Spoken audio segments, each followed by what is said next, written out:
Shoutout sa inyo. Yes, What? wag kayong maingay. May kasama tayo ngayon dito sa live.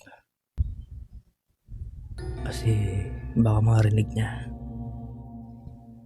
Baka marinig niya tayo. Kasi simula nung gabi,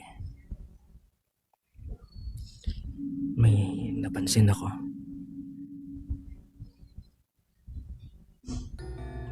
May napansin ako.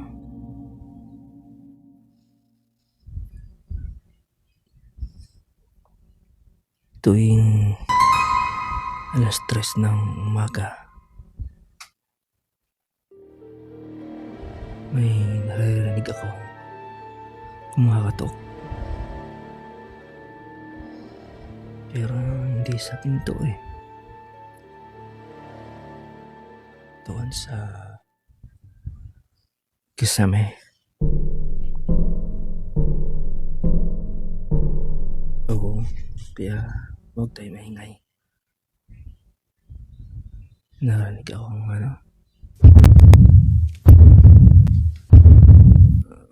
huwag tayo maingay. May kasama pala tayo dito sa pagla-live.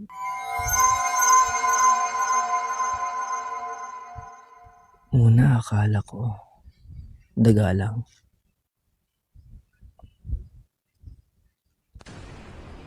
Pero kagabi malinaw ko siyang naririnig.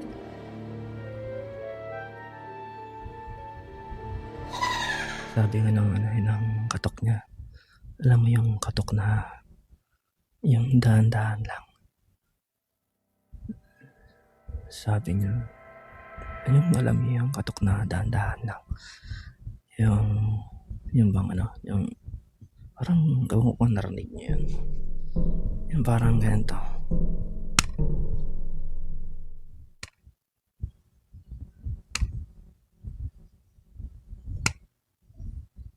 Yan, ganun siya. Ganun yung katok niya. Yung tok. Tok. Tok. Yung dandahan yung pagkatok niya. Oo, tuwing alas 3 yun ng umaga. Yan, naririnig akong ganun. Kaya, nung narinig ko yung katok na yun, sumagot ako. Sabi ko, sino yan?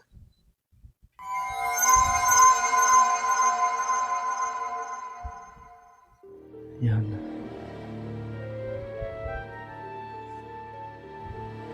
Biglang sumagot. Sabi niya, open mo. Gutom na ako.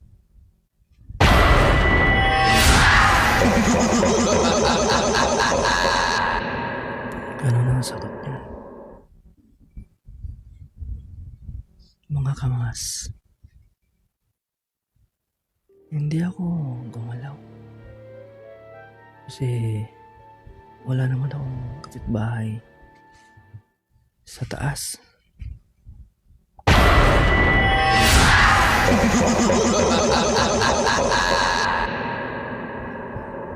Pero matapang ako. Dahil matapang ako, umakyat ako.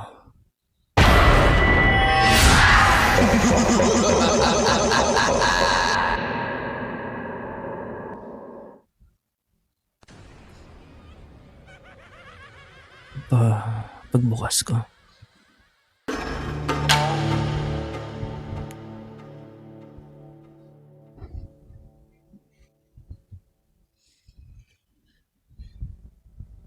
bihira. Pagbukas ko, sinanay ko lang pala. Sinanay ko lang pala.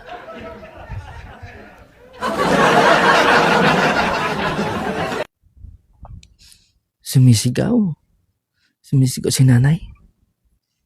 Sabi niya, anak, buksan mo na. May dala akong Tupperware.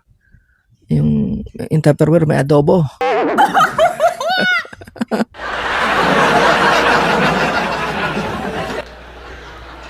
Akala ko multo.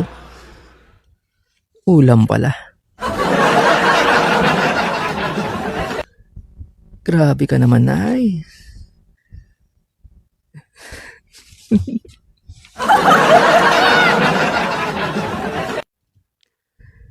Akala ko multo. Kunin na kaluluwa ko. Pero ang totoo, kukunin niya yung Tupperware kahapon. Yung kukunin niya yung plato kahapon pa. Kayo mga kamas, anong mas nakakatakot? Multo? O nanay na inahanap yung Tupperware? Comment kayo kung anong gagawin niyo kung kayo nasa kalagayan ko. Sa sitwasyon ko.